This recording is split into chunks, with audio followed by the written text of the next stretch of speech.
Hi, it's Kim Drucker Stockwell with Women's Survival Guide, and today have I got a treat for you.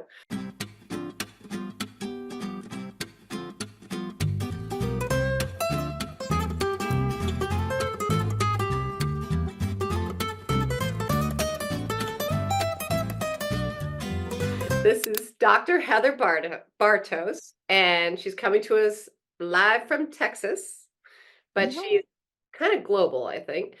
And we are going to talk about some serious stuff today. We are going to talk about, she is a menopause specialist, an OBGYN, menopause specialist, and all the other stuff you've done. You were in the Navy, you were in PR, it's some kind of Marine thing thrown in there. Yeah. But for my group, the most important thing is the down, not so much dirty, but of menopause, like from pre-peri to menopause to after, and talking about stuff that is sort of embarrassing to some people. So just prepare yourself that you may get a little squeamish on this. But how much worse can it be than having your period all the time? So, Dr. Bartos, thank you for joining me. Thank you. And we're actually filming this on World Menopause Day. So it's kind of, Is it really? yeah, so it's very kismety, if I that's a mean, word. of course Like we that. are. I planned that. You did. You did. You don't remember that you did because that's a sign of menopause, but you did. I was at a tea yesterday. I actually went to tea. Yes, I am in Boston. Oh, I did. I went to a formal tea, high tea, with a friend of mine, two friends, and it was the funniest thing. And sitting next to us was a table of another unrelated, but they happened to be three women I knew next to me, and trying to finish a sentence. And this was at 3 o'clock in the afternoon. It's not like it was night or anything. I don't think any of us, the three of us, could finish a sentence without going, I mean, you know what we're doing. I mean, I seem to do okay on these interviews, but good Lord, put me in a I couldn't think of a word, but neither could the other two women with me. And then they would be like, give me a little something. Oh, I know what that is. That's that. Like, you mean that movie that came out with the 14-year-old who got married and it's like down south, like, oh, I know what that is. And it is a thing. Yeah. it's a thing. It's a Yeah. real thing. And we used to think it was a permanent change that at menopause we had a cognitive decline. And there was gifs and memes back in the day. I mean, our Yeah. grandmothers and mothers' days. Mm. And now we know it's really just a temporary flux. And we do it when we're pregnant. We kind of get pregnancy brain, we call it. And we probably do it at puberty too, but none of us remember it because thank God we don't remember it. So Oh, it's a really common thing is our hormones shift that we're kind of like, wait, what's going on? Where am I? What is this called? huh. And so we just kind of all laugh about it and we kind of say, oh, we help each other out as sisters. Yeah. We were It's a, totally it's doing a real thing and it's normal. It's not dementia or Alzheimer's, that. starting at 50 something.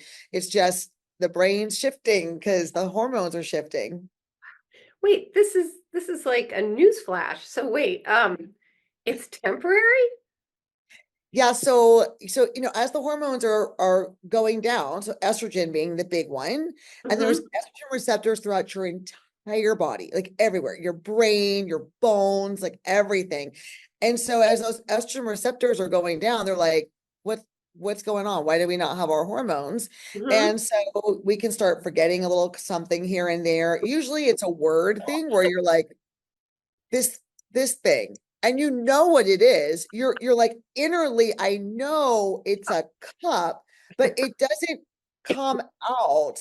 And so I always tell when I'm like, so what you do is you start describing it. This thing that I pour my coffee That's what into I it. do. And so because if we start panicking, we'll never know it. Because we're like, oh crap, like I'm in this meeting or whatever. I don't know what the word is. So then you start panicking. Well, then you have cortisol and you have epinephrine. So you're not going to know it, right? You're in fight or flight at that moment. So I was like, just describe it. This thing, and it's very dramatic and it's very Mhm. kind of, like Kathy Bates and Matlock, right? It's very like Yeah. this thing, this device that we use. And people go, wow, she's really good at presenting. And you're like, I have no fucking clue what the word is, but I'm gonna work it.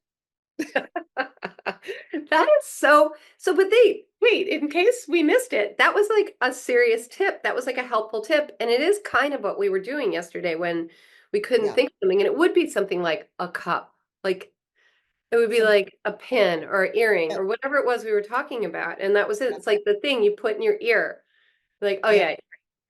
And yeah. not for a second did any of us think, oh my God, you dumb broad. It was always like, in a way, I will say that I think this is a really interesting and wonderful period of time, but it needs to be managed in a realistic way. It needs to be thought through. And I think one of the things that I'm gonna shut up in a minute and let you roll, but I think well, it's just there. If you think you're a crazy mood swing lunatic, then you got to do something about it. And it could be a number of things. It could be maybe you need a little SSRI, maybe you're drinking too much, maybe you're eating too much sugar, maybe you're not exercising enough. We know if you're around our age, if you're between like Yeah. 45 and up, um, these are things, but it's up, but you still need to do something. No one else is going to do it for you, and your body isn't doing it for you. So you've got to take control. So I think the one thing that I would love for people to do is to listen to you, and like that was a helpful tip, and it's an actual tip. Don't Mm. out. It's not embarrassing. And I love the idea of Matt, the new Matlock, Katie Bates, like being, because that is, you can visualize her being like, I am not stupid. This thing that I put water in, you're stupid. What do you think I'm talking about? And they're like, a cup. You're like, exactly, a cup. Like, Like, yes, it was a cup. It was a cup. it was So a cup. yeah, so it could be anything, and it could be like if you're having issues, like anything in life, you've got to do something about it. And if you don't know what to do, then you've got to get off your butt and look. And that's kind of what it is we're trying to do with Women's Survival Guide is help me help you. Like here's a lot of ideas. If you're if you're sad because everyone's left the nest, or your job is you've retired, or you're sad because you're fat and crazy or whatever, but no one can help you but you. And so I know people have a lot of questions, but I also know that this is what you do for a living now. You don't do OBGYN anymore. And and maybe we just start from there and we like skip your early life because that's really cool. But That was here. boring. We're in That the old, cool, that young we're stuff post, was boring. we're in menopause, baby. I'm gonna get a Uh, jacket. we're part of the M club now, right? Exactly. So tell me about why did you end up from being an OBGYN into being a menopause specialist? Yeah, I've delivered, I think I counted one time, and I'm close to like 5,000 deliveries, Wow. babies over 20 years. Hmm. And I started to realize I was the age of some of the grandmothers that Oh were my there. God. I mean, the That's grandmothers, like the great grandmothers, like the grandmothers of the patients. I had one of those one time and I was like, holy shit. And oh, I grim. just couldn't, I felt so bad when I would look in the waiting room and I would see women that were 40, 45, and they were sitting there with a well, and during COVID, there was no magazines, right? Because you couldn't have magazines. So they were sitting there and there was like, and then I'd have to run out and go to a delivery. And then I'd run back. And I was going as fast as Oh, I could. And they were just like, I'll just wait. No one oh, cares about me. no one And cares. I know, and I went to like my first mammogram. I was 40, and I looked around and go, damn, I feel good. I'm like the Right. youngest one in this room again. Like that hadn't happened for so long. And I realized that was a whole neglected section of women. I mean, we take care of women's health, women's life. Well, by 40, we're only maybe halfway through, if not less. So like, Yeah. what's wrong? What are we doing with these women up here? Right. And when you deliver babies, you can't focus on those women because it Hmm. is life or death. Go now, go now. Right. And so I gave up OB first. That was the first thing I gave up, which meant I got to sleep because at 50, shit, girl, I couldn't be up at 2 or 3 in the morning and then be a nice human being the next day, let alone function with what the words were. And so I gave up OB first and really just kind of focused on women 40 plus, 35, 40 plus. And then I gave up surgery the past year because I really was like, I just want to focus on women's health. Yeah. While I liked doing surgery, it wasn't fulfilling for me. Like, oh, cut out your uterus. I mean, really, there's a lot of doctors that can do that. But I Yeah. was kind of like, how do we manage the health? Like the mindset, the mind changes, like really midlife healthcare. Mhm. And so I stopped doing surgery. I think it was, oh, was it this year? Early this year? I don't know. It's, I know. Who time knows? It's management. all a I don't know. mystery. At some point I gave it up. And so now I really just focus on the kind of, as I like to say, we focus on the whole woman, not just a woman's whole. That's a good one. And that's the difference between women and male There are doctors is three though. we focus on everything. Three holes. The three holes. Yes, there are three holes down below. Um, and because there weren't women that were getting, they go to their PCP and they were like, well, you're depressed. Here's Right. an SSRI. But they were also 50 and they're also having a hot flash. So then we were kind of almost patchworking together medical care It's and very patchwork. Yeah. no one was talking to each other. And so I kind of started doing that for kind of the whole thing because women needed some person to just kind of doula, Sherpa, whatever I can It say is these like a doula in a way. it's like a doula. So Yeah. like I would take over like the depression and anxiety, and I would take over. I mean, obviously, if there was a huge mental health problem, I would enlist the help of a psychiatrist. But good luck finding a psychiatrist these days since COVID. Like they're Right. nowhere to be Or an found. older person, like, do you really want to see a 30-year-old as Yeah, 50 something?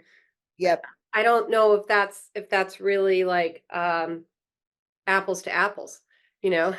I think it's kind of like you gotta be in the club to know how to get someone into the club. I mean, differently than, obviously men can deliver babies, it's great, but I'd have women that were going and they were like, oh, here's just a bunch of testosterone. And I'm like, oh Lord, men, what do they, they don't understand. They haven't been in the body to know what a Right. hot flash feels like and how you get the palpitations and the anxiety when that's happening, or the vaginal dryness or the joint pain. That was, the main reason I started hormones was my joints just hurt. The hair thinning, all the different things, the zaps in your skin, like all these things, the You- guys didn't understand. It's in a No, book, it's but pretty weird. yeah, Yeah. they're weird. Until someone goes, well, I had these zaps. I'm like, yeah, I've had the zaps. I know mine are right here in my head, my scalp. And they're like, Have those. no. I'm like, yeah, I know, girl, I had it all. Well, I think As one of the things that you're talking about, it's so interesting because like half of the things you listed, I've had and have, and like a bunch of those I've not had. yeah, And I think while I was writing up the questions that I was taking and then like trying to remember and whatever, I mean, there's some that I have and some that I don't. And if I don't, I don't think about them because I don't have them. yeah, So you said to me when we first talked, a month or two ago, there are 33 um, signs or 33 yeah. symptoms of menopause. And that to me is a showstopper, like 33. And I've never had joint pain. And you were talking about that at the time, and it makes perfect sense. I mean, like my husband's hands really hurt right now, but my mom's hands are like really, really hurt. So my husband definitely doesn't have menopause. But it's like when you think of like the creeping old lady or whatever, like I don't have joint pain, but you said that put you on HRT, and then we should talk about, I'm sure you have a list somewhere of the 33 different symptoms so that women, it's almost like this gaslighting effect that they're like, wait, I'm this age. I don't remember having this. Did I have this? And her doctor's going to be like, "Oh, you're just getting older." But no, it's as a result of menopause and the estrogen changes and the changes in the hormones in your body, and that Yeah. actually can be dealt with. So tell me about the joint pain thing and then into the 33 things. Yeah. So, it's interesting. First of all, only 4 out of 5 women get hot flashes, like the dentists, right? Like the four out Yeah. of five dentists agree that okay is great. I So, do. we're led to believe that hot flashes is what you're going to get. Yeah. But really that means 20% of us are Yeah. not get hot flashes, or at least appreciable ones that we're gonna like seek medical care for. Hmm. And so, so women are like, oh, well, I don't have hot, I must not be in menopause, or I don't have That symptoms. But makes then sense. you start going through the list, they Yeah. go, I have that, I have Right. that, I have that. Hmm. And those are recognized symptoms. I'm convinced there's probably another 20 to maybe more that aren't even recognized by the Menopause Society. Oh, Uh, but the big one for me was this joint pain. yeah. And I'm not like I don't look like I was a former gymnast or athlete. I was not. But it was like this pervasive joint pain. And I realized I was like, there's estrogen receptors in our joints. And so if my Okay. estrogen is declining, that's where it's hitting me. Yeah. And this was my baby delivering shoulder. I'd reach in and Oh, babies. And so I realized I probably have a little arthritis in my wow. shoulder. Yeah. And and then on top of that, I don't have any estrogen. So for me, that was the big reason that I started estrogen. I had Okay. the other ones before, but I was holding out on estrogen until I felt like I really needed it. And I didn't have a lot, unless I was drinking alcohol, which I don't drink anymore because I would get like the flush and I Yeah. Zoom call and all of a sudden I'm like, oh, here it comes, my Zoom hot flash like every time. And so I was like, let me see if this estrogen helps the joint pain. And it did, like significantly. If I don't take it, I'm like, oh, I feel like my rheumatism is acting up, and that's what So, women will talk about. so let me back up a second. We'll just use you as the guinea pig right now.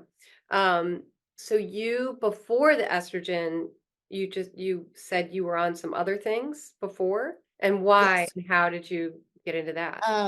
My first hormone that I personally went on was testosterone. Okay. Um, I What does had low one go testosterone. on?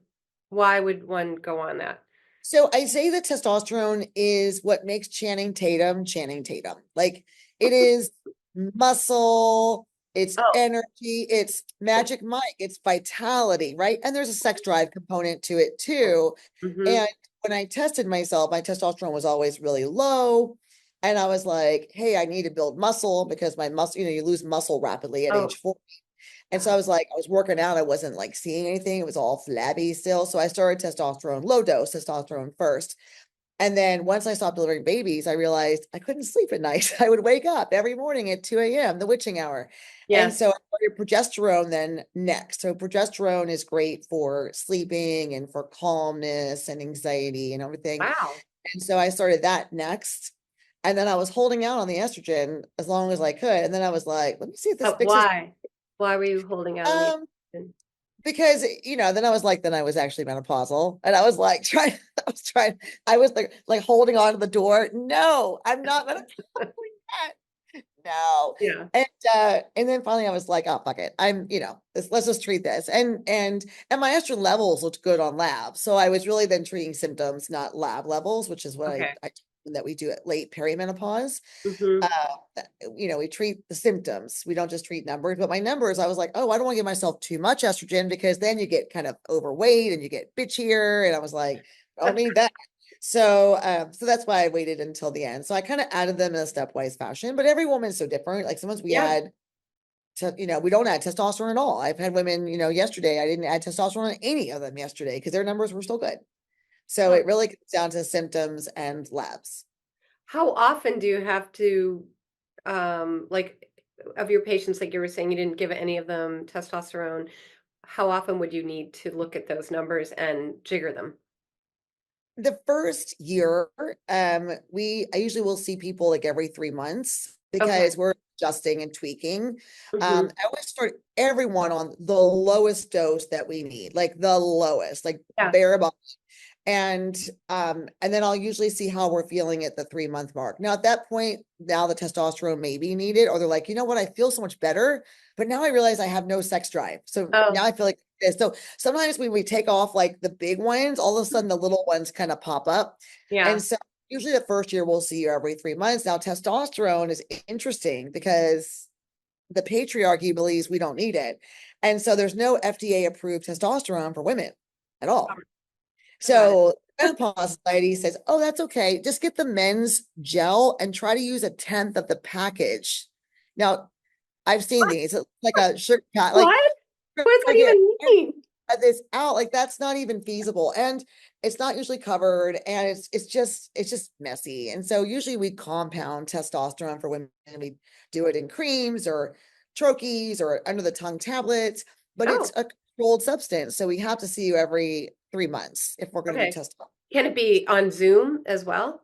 Yep, Like, do we you can have do to it. be We in just have to person? kind of see you and make sure, and then we have to write a new prescription because they won't take the old prescription after 3 months. So it's like Adderall or these kind of things. I mean, what are you going to do with a bunch of it? Turn it into a guy? No, But thank you. A because tiny little guy. the DEA wants to get involved in my stuff, then that's what we do. Yeah, we just do a quick Zoom call and we just kind of follow up with Okay. that. Yeah.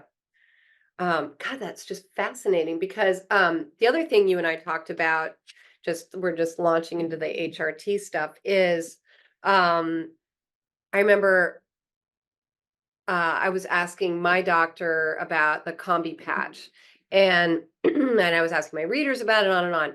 And you were saying how that's just not a great. Okay, so the good news is that there is a combi patch. The bad news is that it's not the right amount and dose for everyone, as we were just talking about. And the bad news is that there aren't that many people sprinkled in the women's health that specialize in hormone levels the way you do. Yeah.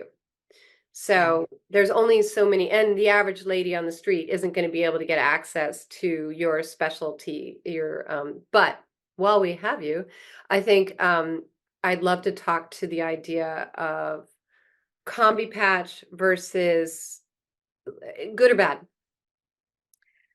Well, I always say personally, for my body, I don't love the patch. I'm a allergic white girl. Like I get, like the kind of irritated, like hive kind of things, and I itch. And then, it's Texas in the summer, we're swimming and there's pools and it's coming off. And so for me, I don't love it. Now, I have women that love the patch and there's a reason I don't really ever prescribe combi patch. And the biggest one is, I think I may have told you this, I can't remember. I talk a lot about hormones. Progesterone's good for sleep. It's nighttime. So if you have a Right, combi patch, you're getting progesterone all the time. And so you may feel kind of, I think, groggy on it. The other thing is it's like your car radio. I can only go up completely or down completely. I can't adjust the treble and the bass. So if you're like, I need more progesterone, I right, have no to adjust that with also right, upping your estrogen, which you may not want. And right. so I think there's more side effects with it for that reason. So even if I do a patch for somebody, because they're like, I love the patch. And by the way, twice a week is really hard to remember. Some woman on TikTok was trying to fight me on this. And she's like, you can't remember to take something twice a week. And I was like, bitch, don't come at me. I was like, for women that have brain fog and brain fog and you're busy and you got kids at home and you've got grandkids and you're working, I'm like, twice a week is not intuitive. Like Wednesday, Saturday, No, but it's it's not. Every day is intuitive.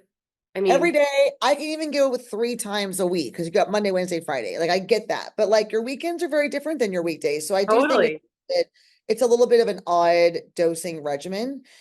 But if they want that, then I'll usually do oral micronized progesterone, which is bioidentical and it's available commercially at all the big pharmacies. Mhm. So I can do more of a bioidentical profile that the FDA has approved. Yeah. So it is interesting because there's like the perimenopause, menopausal cases where their symptoms are extreme and a lot. Like, Yeah. uh, and I think that those people are will go seek help for sure. But for people like, I mean, actually kind of like me, where I don't have extreme, like I'm kind of like, do I need HRT or not? And I'm not worried about like my mom's generation where there were those studies that were everyone's going to die if they take hormone replacement therapy. Like they all got cancer and died. And it's like, well, actually, it sounds like those studies were faulty. And what do they like tested people that were already old, like Yeah. like really old compared to what they should have been. Well, I don't like to use the word really old anymore because we're getting close to that Well, I age. mean, it was like Um, even in their 70s for something yes. that you should have been talking to someone in So their 50s. Like, absolutely. I think their biggest flaw, and the WHI study has since been debunked. That's the study that we're talking about. It yeah, was I think so. when I was a resident, it came out. And what they did was they started women in their mid 60s on hormones. And then Oh, they noticed that they had increased risks of stroke and heart attack and breast cancer. And just being 64, 65 is an increased risk of those things anyway. And so right. what we said was it was a timing problem. They Okay. misunderstood the timing of hormone therapy because we want to get women at the start of menopause, within 10 years of menopause. So we Okay. say under 60 or in the first 10 years. So like I just went through menopause, so I could go like through 63, I could start it. But it's a risk benefit thing. So like if you're high risk for breast cancer, do we want to do that? Or do we want to do, if you're high risk for heart disease, do we want to start something when Right. your muscles are already getting stiffer as we age? So we want to start it as soon as we can, Mm-hmm. within 10 years. I mean, so that gives us quite a bit of leeway. But Yeah. that was the big problem with the studies. Let's just take a group of 65-year-old women and start them on hormones and see what happens. And they're like, wait, I'm so surprised. They're all having strokes and heart attacks. Yeah, because you really don't need them at 65. I do have women that are on hormones at 65, but they've been on them continuously since they were 45 or 50, so they've Okay. never gone off of them. And so I have women, in fact, a really good friend of mine is Dr. Mary Jane Menken, who's at Yale, and she's kind of the godmother of menopause. And she's That's a 70, title. I know, right? She's 72. And we were at the Menopause Society meeting together, and I said, and I joked, because here's what you know about me is I broke into the Menopause Society meeting this year. They were sold out, and I already had a ticket and a hotel room. So I broke in. That's what kind of rebel I am. I broke into the Menopause Society meeting. And so I told her, I said, if they take me out in an orange jumpsuit and chains, please make sure I get my hormones because I can't live without them. And she said, they'll have to take my hormones out of my cold, dead hands. So here's the 72, a menopause specialist, and she's going to stay on them as long as she can because we Yeah. want to keep women active and working. So like if you're retired and you're gardening all day, like Ina Garten or something beautiful like that, you may not need them forever. But if I have 60-year-olds that are still working as real estate agents, they're wanting to be sharp, they're wanting to feel good, Yeah. then we stay on them as long as we can. So just those words, as long as we can. Who's to say?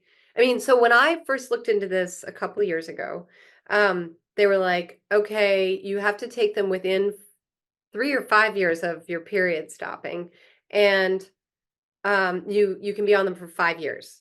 And I'm like, well, that sucks. 5 years. Like, so then what? Like then I get to turn into a hairy old troll. Like, Ag. kind of. So it's like, what does that mean? Like, what is it? What do you mean you're gonna Yeah. take?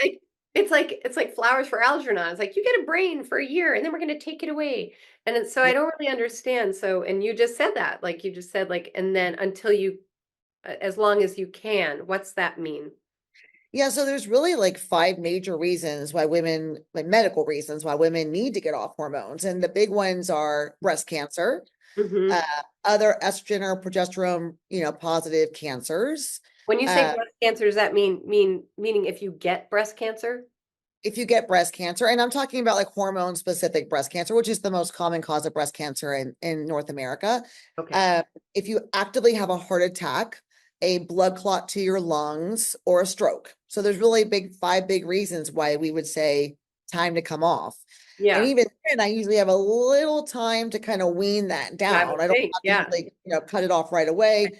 Obviously, if you have a diagnosis of breast cancer, we want to get you off it as fast as we can. But if you're on blood thinners for a blood clot, I can start to kind of wean that down slowly. And then there's other things that we can do for hot flashes and such too, because 50% of women will rebound when we stop it. So they'll have more symptoms again when we Right. stop because we stop it.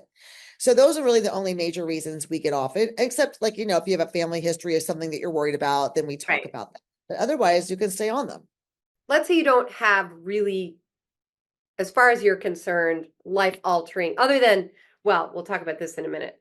I don't think anybody can say they don't have vaginal dryness or like that sex is impossible without something because I've not heard anybody say that that's just, it's like you have people who gain weight, you have people who lose hair, you have people who have hot flashes, and that's all random. I'm not under the impression that the vaginal thing is an option. Like that's just, do you know what I mean? Is that Yeah, everybody kind of gets that? a lot of the symptoms of menopause will kind of eventually subside. The hot flashes, the Oh, mood swings, that'll kind of eventually, with time, that's kind of good. go away on their own. Except for the vaginal dryness, which tends to get worse and worse as we age. And Yay. I know, yay, us. We're so, and there's, we lose estrogen. There's no collagen in the vagina. So, she doesn't stretch and she can't accommodate things that she used to accommodate.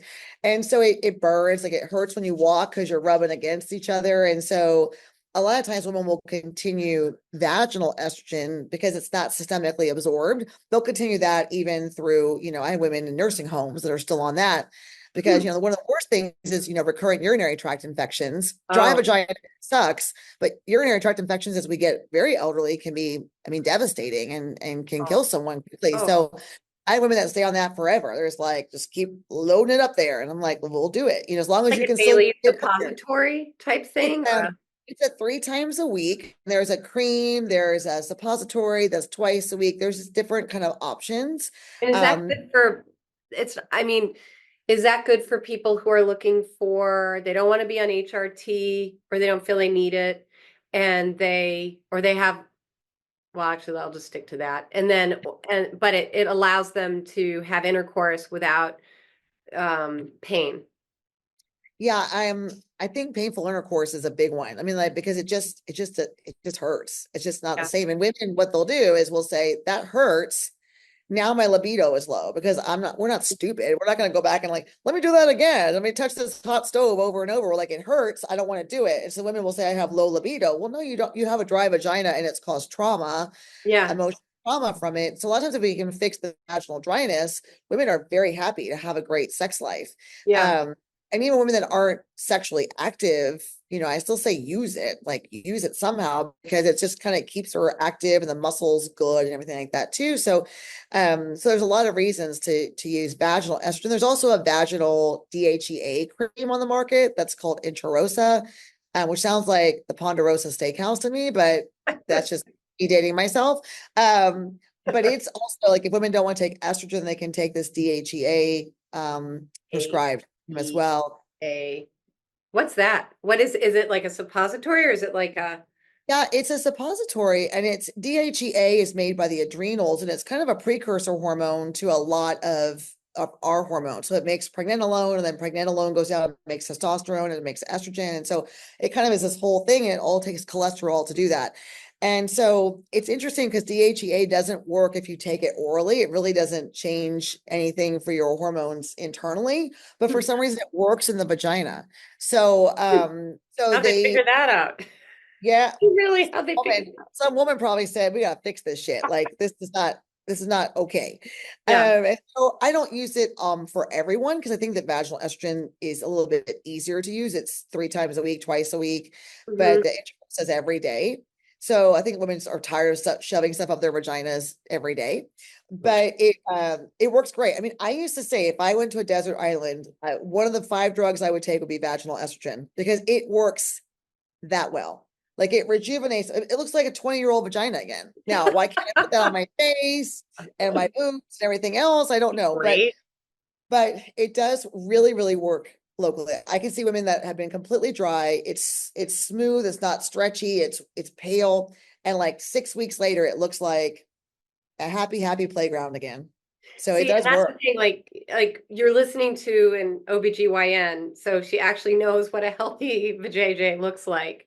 And or I guess I better be proper and call it a vagina.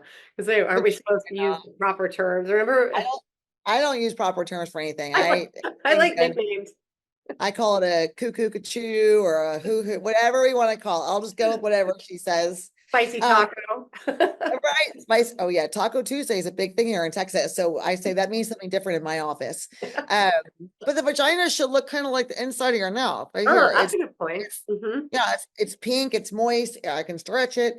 Yeah. And then it look like the outside of our face, like it's real thin, it's pale. So I say like it gets skinny, smooth, non-wrinkly, which is what I want my skin to be at menopause. Right. No, that's wrinkly and not and my vagina now is dry and skinny and not That's so funny. It's like the opposite. so fucked up. Like, what do you do? Um, I think so. Okay, so I think that is a good. I just it's one of those things that if people aren't, not everybody's doctor brings that stuff up. I think I don't remember if I had to bring I don't remember anything, but I don't remember if I had to bring that up or not. I think by now somebody would have said something to me, but I do think the HRT and the um not sex drive so much as like the vaginal dryness and whatnot. It's you don't know what it is until you until you know what it is. And I think it's not something you have to have. And it's not something you have to suffer through. And you don't have to be on HRT to not have vaginal, well, you know what I mean, to have vaginal dryness. I don't know if I got that circle right.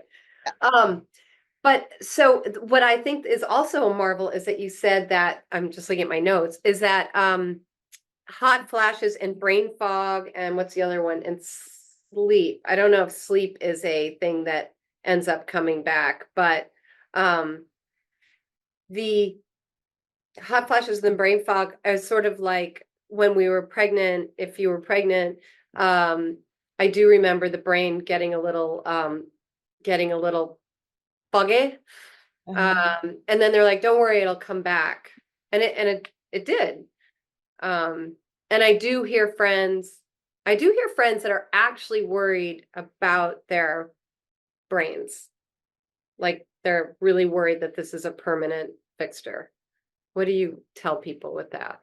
So, one of the big things is everything kind of, and I'll liken this to pregnancy. So you have brain fog and you kind of say things you shouldn't when you're pregnant. You think you look really cute and you're pregnant, so you get to say whatever you want to people because you lose your filter. I don't Um, remember that. because she got a baby in there. Isn't that sweet? Oh, we don't mind that she's a bitch. But then when you're older, they're like, who's that bitchy old lady, right? And Yeah, so no hall pass. no, there's no grace anymore. So you just have to be real cute about Agree. it. But yeah, I mean, your brain fog on doesn't leave the moment the baby squishes out of there, like because then you're not sleeping, right? So you're not sleeping for maybe 2, 3, 4, Years. 18 years. And so when you're not sleeping, there's no way for your brain to recover. And so a lot of it all comes from the Oh, lack of sleeping. So everything I say dominoes from the sleeping. If you can sleep through the night, you can think better the next day. You true. have more concentration, Yeah. your weight is better, and a lot of times your hot flashes are better too because your Wow. body's covered, it's kind of rested. And so a lot of times if we can fix the sleep, everything kind of gets better Wow. downhill. Hmm. So we used to say menopausal symptoms. This was not part of my generation. This was the generation above me. They would say, "Oh, it lasts for 1 or 2 years. You'll be fine. Just put up with it." And now the new studies show that for a lot of women, menopausal symptoms like hot flashes can last for 10 plus years. Yeah. Oh, Especially great. women of color tend to have worse menopausal hot flash symptoms. Hmm. With Asian women being the least number, usually it's 3 to 4 years. But again, this is just like, an Yeah. overarching, it's not every woman's a little bit different. Yeah. So now we're like, shit, we were wrong.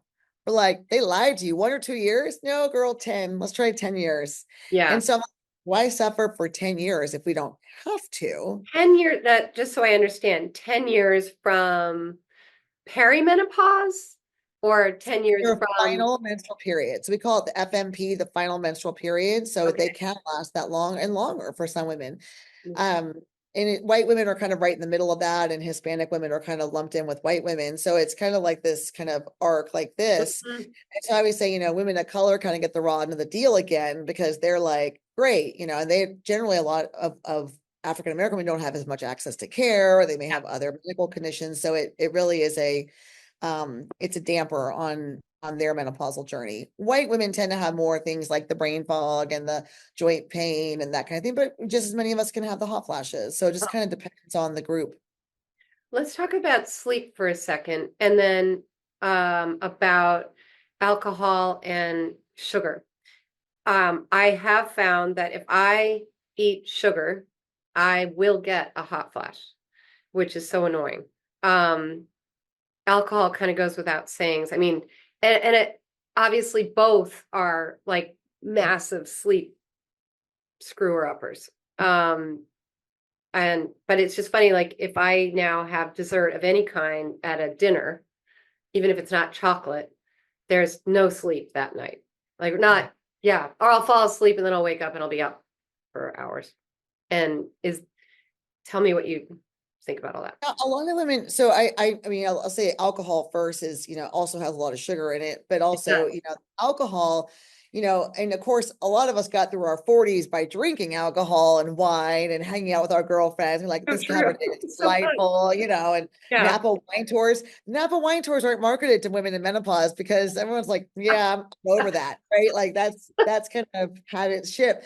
I just literally stopped drinking at menopause because I was just like, first of all, it would take me 2 or 3 days to recover. I mean, we're Yeah. talking like 1 or 2 glasses of wine. We're not talking like a bottle or like a Right. box like back in your 20s. Right.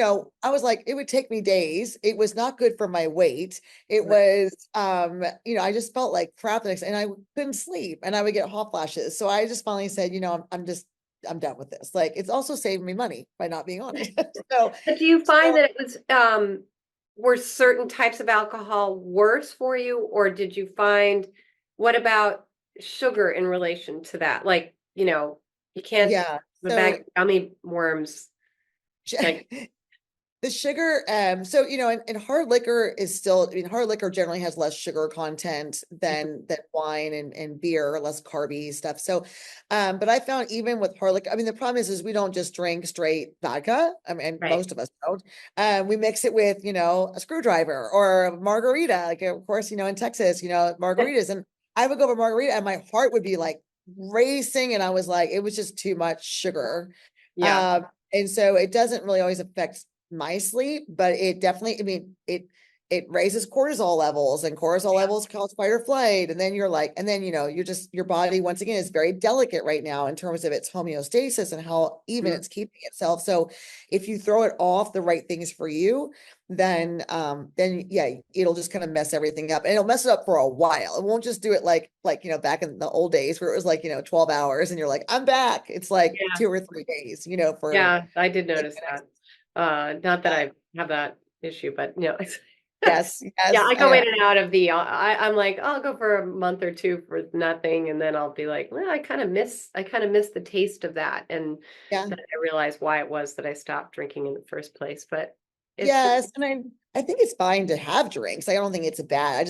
I think that women just need to realize like it's just a little bit different recovery. Mhm. Uh, it dehydrates you a little bit more. And then alcohol-based sleep is never, I mean, even in college students, it was Yeah, never as quality as not doing that. So now my husband and I we get these cans of this magnesium like club soda stuff on Amazon, and we yeah, pour it's our mocktail, and we're like, oh yes, because we got these glasses, we got to use our beautiful glasses. I'm like, so let's, funny.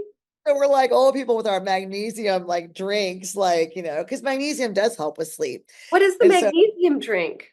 What is it? What is this so stuff? What is this there's like patented stuff out thing? there, but yeah, this is a drink that we get, and I don't own stock in the company, so I don't get anything out of it. But it's called Recess, and Recess or like Recess, like like let's go play at recess. Yeah, it's called Recess. And magnesium glycinate, specifically glycinate, is the magnesium that helps with sleep. So it also has like some adrenal adaptogens and these kind of things, and they're supposed to reduce stress and all that. And I think also, it's kind of like, the old women smoked.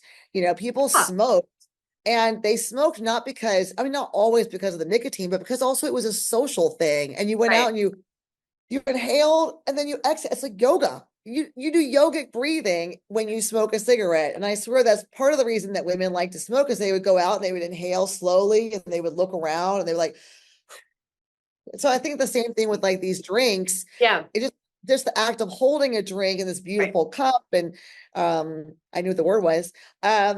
Or just the act of sitting around and having a beverage is Right. also just relaxing. Yeah. Besides just the alcohol in it. It's true. That we get some of the non-alcoholic beers, but now I don't really like all the fizziness out of the blue. Yes. just can't win. Let me look at and see what other questions I had. I don't know.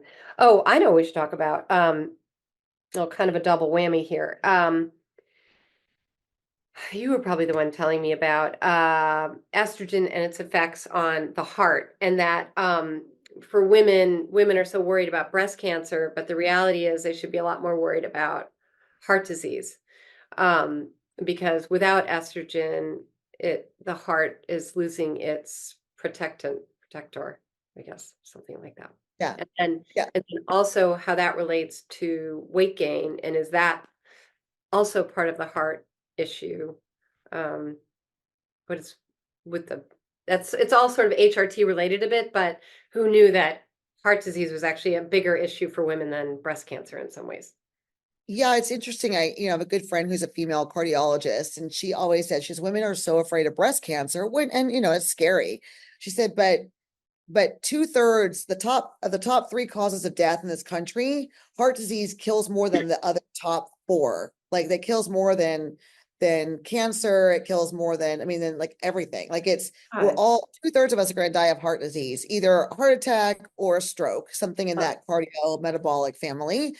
But we know that estrogen helps the vessels be stretchy and happy.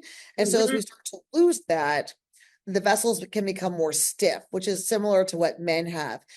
Also, it changes our cholesterol levels, so we can have a little bit higher Wow. cholesterol.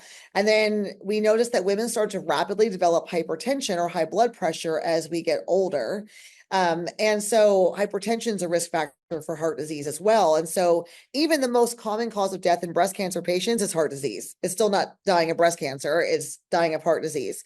So I really encourage women at menopause to go just get a baseline cardiac evaluation. I did this Okay, at that's 50. a really good point.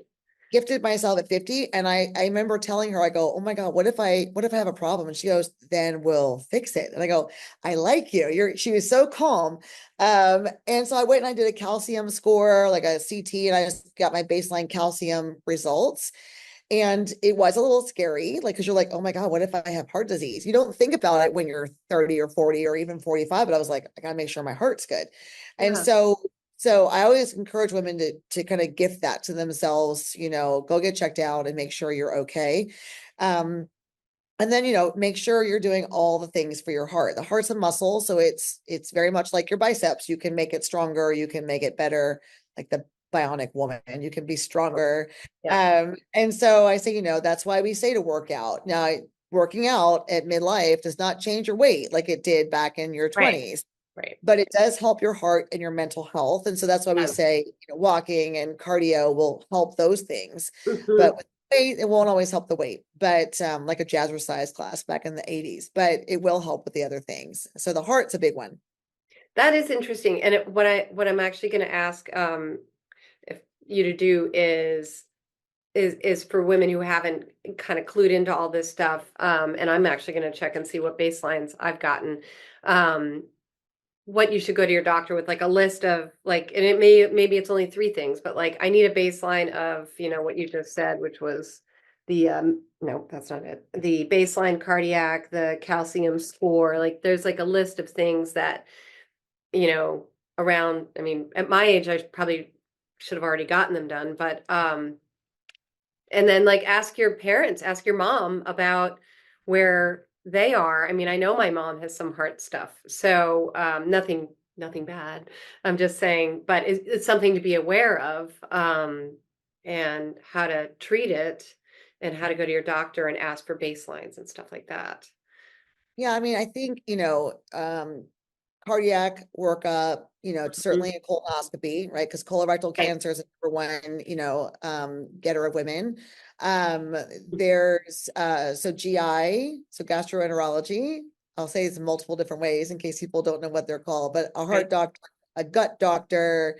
I think a dermatologist should be every woman's best friend at midlife, and getting your moles checked because that Right. changes leaving our skin makes it more sensitive to getting basal cell and squamous cell carcinomas. So doing Oh, that. And what I do for women and I tell them is plan all of this starting January, which is when right. your insurance probably resets, Right. January of the year, and do all your workups in 1 year and Yeah. start early. Like I schedule everything in January because most doctors' offices are not busy in January Right. because schools True. end in December.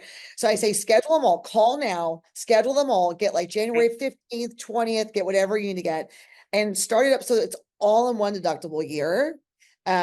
Which sounds like kind of old and sad that we're talking about deductibles, but that's what I mean, that's what we got to do. And so, Yeah. because some of this should be covered by insurance, some of it won't be covered by insurance. And so I Oh, say just it'll go towards deductible and things, but oh, okay. um, just plan it out for like a month. Like I usually use birth months for people because it's easy to remember when you had your last mammogram, when you had your Right. last pap smear, all those things.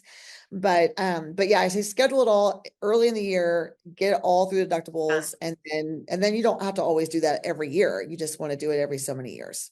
Yeah, and I do think it's when I can't remember how old I was in the past. It was like 10 years ago or more, and my mom, who's only like 23 years older than I am, was like, yeah, after 50, it's all maintenance. Like, and it's like your teeth, your hair, your skin, your body, your heart, you name it, your mental health.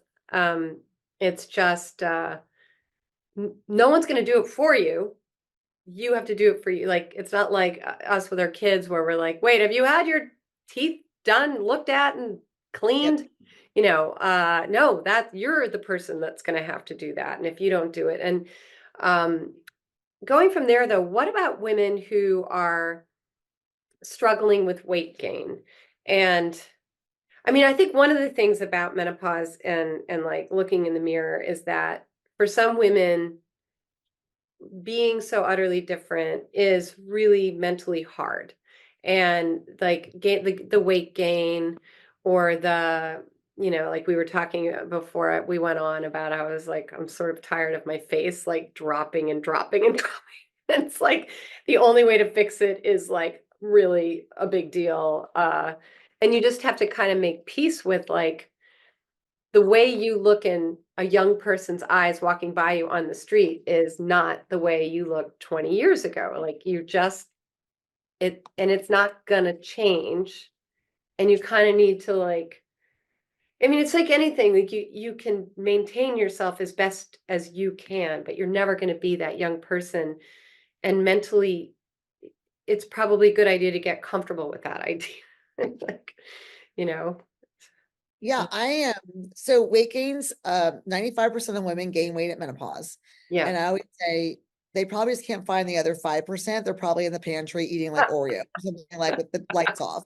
Because almost everyone, I mean, I've never met, I go, the day I meet someone that's like, I'm happy with my weight at menopause, I'm going to shut my computer, say I met a unicorn, I'm walking out the door. I'm never looking again. My Because work is done. everyone, I mean, even if you were normally kind of thin your whole life, Yeah. it changes at menopause. It tends to kind of go more to the belly. Hmm. Um, Yeah. so what I'll see is women will say, well, I try everything. And I'm like, well, there's our first problem is we're trying too much.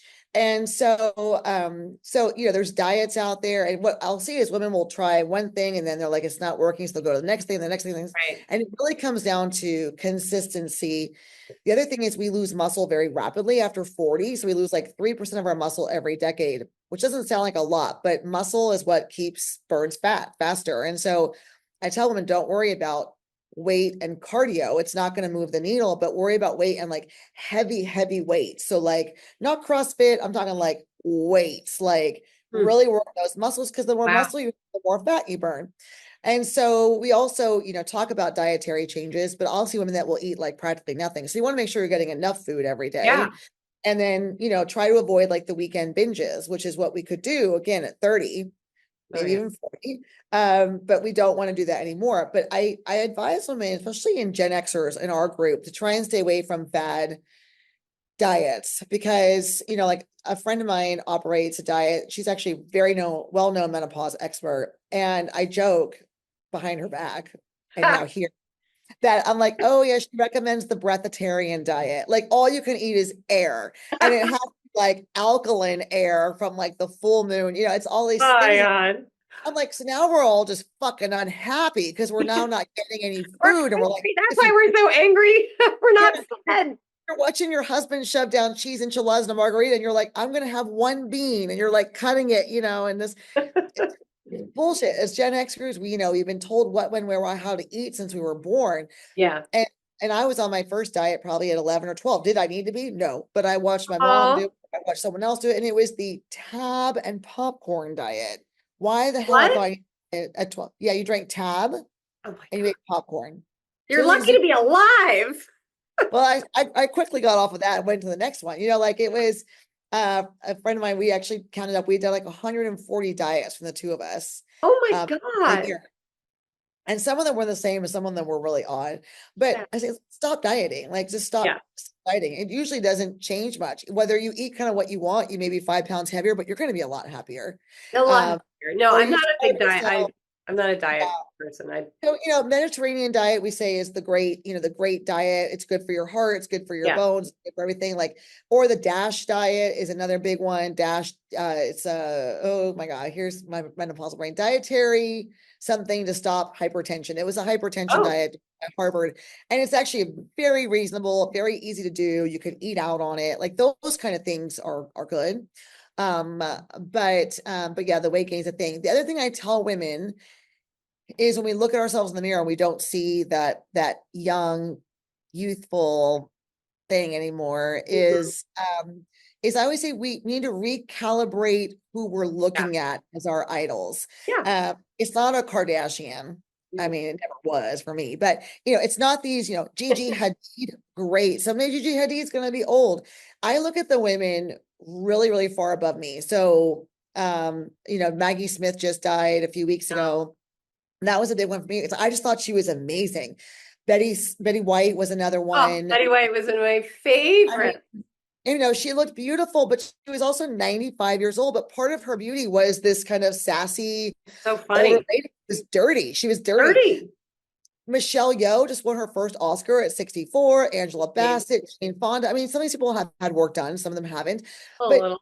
look at those women ahead. What they all kind of have in common is Yeah, they're feisty and they're loving life. it's And true. so that shows through no matter if the face is doing this or the face is way up here. Yeah. And when I look at women, I'm like, what's sexy to me now at 50, 53, actually, is different than what I thought at 20. It's not about the high boobs. I mean, a bra can lift these guys up, or the like Dead butt. across your boobs. I'm like, I don't care if I have stretch. I mean, it's the activity behind it, which is why a lot of young men find menopausal women really attractive because we know who we are. They're like, oh, I can't knock her up, right? Like there's a lot of really good things and sexy things about being Yeah. midlife. We just have to recalibrate who we're looking at. Don't look at Cosmo, which No. I don't think it does, but look at the women above you. Julie Andrews is still working. She's like Yeah. 90. Who was it just turned 90 recently? Sophia Loren and Bridget Bardot both turned 90. And they're No like, way. Collins, look up Joan Collins. She's 93 and she's got the legs of like a 30-year-old. I And mean, she's got a it's young genetic boyfriend. too. But oh, good Lord. Yeah, Well, yeah, she's on estrogen. she's on good shit too. But like, that's why I say we don't have to like, just because this is doing this, like Yeah. and we both talked about wanting to fix our necks and this stuff someday. But like really at the end of it, are we going to do it? Probably not. We're probably just talking about it, but You talk about it, you like look into it, you're like, whatever. I will say, and I just to circle back, because the name of your business is Menopause Rocks. And Mhm. we haven't really talked a ton about it, but I think you get the gist that you are basically a menopause consultant and oh my gosh, we're already into we only have 10 minutes left. Again, I swear they're cheap. They're cheaping me out on Zoom. But I anyway, know. but basically, oh my God, this guy's here. And I told him not to be here. I can't be. I can't. Anyway, um, anyway, um, oh, there, what was I saying? But basically, this is a really exciting period of time. And I think one of the things about people, and I know not everybody that reads my blog has kids, but maybe if they're around our age that they are retiring or they're switching their lives up, there's a real freedom mentally to allow yourself to think about just about anything because you basically don't have to think about all those things you used to have to think about, Yeah. and whether it's we have to look our best. We're not going to look like a 25-year-old anymore. Um, we have to go to work maybe, but we don't necessarily have to do that job that we were doing. There's another job and maybe you've been saving and you can actually pursue something that you're super passionate about. It's just, I think it's like a full, I think it's like it's your next adulthood, really. I mean, instead of being born and wasting that first 25 years figuring out stuff, you can actually start on the run as an adult, so long as you manage yourself. Like it's all, Yeah. does that make sense? It's like Yeah. a second Well, adulthood. and I call it the halftime show.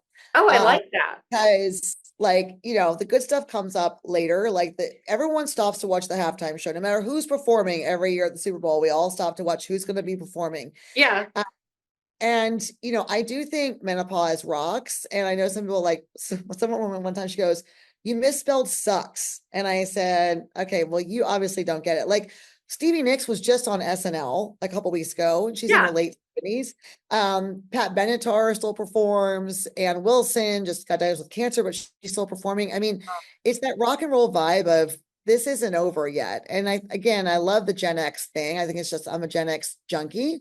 And that's how I got through puberty, was sitting there with a hairbrush singing to Wham in the mirror when I was Oh, having wham. a day, or Duran Duran or whatever Right. it was. And so I'm like, why can't we use this time to also have rock and roll get us through it? Yeah. Whether you're putting on Tracy Chapman or, whoever is your jam, like that's what we kind of have to do to kind of, emote through this time of life. We stuff it down as women because we're adults and we have to, we have a mortgage and, very unfun Yeah. things. But if we grab some of that youthful vigor that we had then, like it can be a completely different time. I, I, look, I mean, there's a bunch of us around that are sort of like, everyone's like, oh, you're so sad and lonely. Like they've all moved out. And then, my husband and I are having a blast and we're trying to figure out how to utilize this time. And we've been a little ping pongy, like kid, mom, dad, parents, like, whatever. So we need to like simmer down the schedule to fully take advantage of it. But there is this freedom and it is, I feel sad for people. I see that all the time, menopause sucks, whatever. And this is where I circle back to they are not taking care of themselves. Um, a lot of this stuff is very manageable, whether it be SSRI or whether it be, um, like it doesn't take a lot to make a big improvement in your peri to postmenopausal time, but it takes you to do it. So that is a big flag when someone's miserable right now. Because frankly, it's such a, like I'm looking out of this wonderful blue sky. It's like such a blue sky time. If you're healthy, if your kids are happy, if your parents are doing all right, or if they're not, you're still managing that anyway. But there's just so much possibility because not the expectations are different now. I'm not saying they're worse or lower, they're just different. Yeah. And, I look at the men in our age group. So Jeff Bezos, no one's telling him he's old and sad. Yeah. No one told that to Steve Jobs. No No, one told that to, I mean, like the men are killing, they're at their prime, right? So they're in like their prime. this is Why our is it prime. women are, I mean, always you hear that. He's in his Who prime, told he's us in that his 50s? 50s. Yeah, who told us 50s were old? Some culture that said this women are old because we're no longer bleeding and breeding. And but now like you're equivalent in terms of success to a man at this age Yeah. for the first time. You don't have to worry about getting knocked up. You don't have to worry about having a period in the middle of whatever. Like you don't have to worry about any of that. So Yeah. you really just let your freak flag fly and go for it. And that's what I think is so great about it. And like I said, that's why I look at these women ahead of things, like like Betty White. I Uh, lean hard because I loved her, and she lived to what 99 and 11/12 or something like that. And the Queen worked until 2 days before her death. Like I mean, what a these women, stud. yeah, these women are not just like sitting by and saying, "I'll just get a fan and sit on the front porch and make some lemonade." They're like, Right. "Nope, not me." And And that's what I think we have to look at. I agree. And I do think there's the sassy factor makes up for any of the bagification of our faces and whatnot. Yeah. Um, but this is amazing. And I think what I'm going to do is I'll I'll I'll ask you for some of the lists of ideas and medications and things. I wrote some of it down, but I didn't want to be writing the whole time. So um, for the readers, for the interview, and happy Menopause Day. I Yes. can't believe that. By the time it comes out, it will not be Menopause Day any longer, but I know, but still, every day is Menopause Day. the vibe is there. And I have the checklist that I can share with Oh, you if you want great. to. Yes. That I hand to women. Yeah. Because it does break it down by body part. So like, Oh, cognitive, brain, bone, all the different things. So I can yeah. send that so you can share it with your readers if you want to too. Yeah. Um, but yeah, it's just it's if we're lucky enough to live long enough, we will go through menopause. Exactly. Exactly. I actually said something like that. I was playing tennis, and I know I'm half as strong as I used to be. I can just tell. I don't. And she wasn't really. And I can't really see on the tennis court anymore. So I'm literally wearing these inside. I look, look an idiot. And because I'm in that in between, I'm like, I've got some glasses, but I forgot them. So I only had we're at this funny, in 5 years, I'll have it down. I'll be much more aware of what I need, when I need it, and where it will be when I need it. Yeah. But I could tell she wasn't, she's in her 20s. And I was like, if you're lucky, someday you'll be where I am and you'll realize, like, no, really, because I said something like, I'm not as strong as I used to be. She's like, oh, no, you're fine. I'm like, no, really.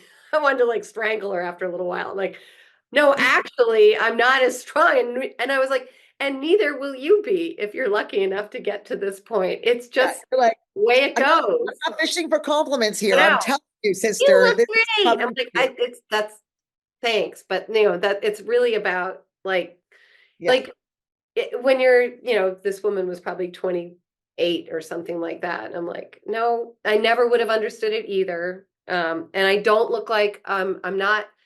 For me, menopause isn't weight gain. It's got other repercussions yet. Yeah. Um, but and that's a yet because I know these things come and go and whatever. But strength, that is a definite. I'm a weakling compared to what I was 10 years ago, for sure. Maybe physically, but not mentally. Not mentally. I'm a mental Mhm. giant now. Right. That's right. You're so mental giant, you can't even be bothered to know the words of this. You're thinking about bigger things. I love that. Okay, and let's just finish because they're gonna end this thing on us.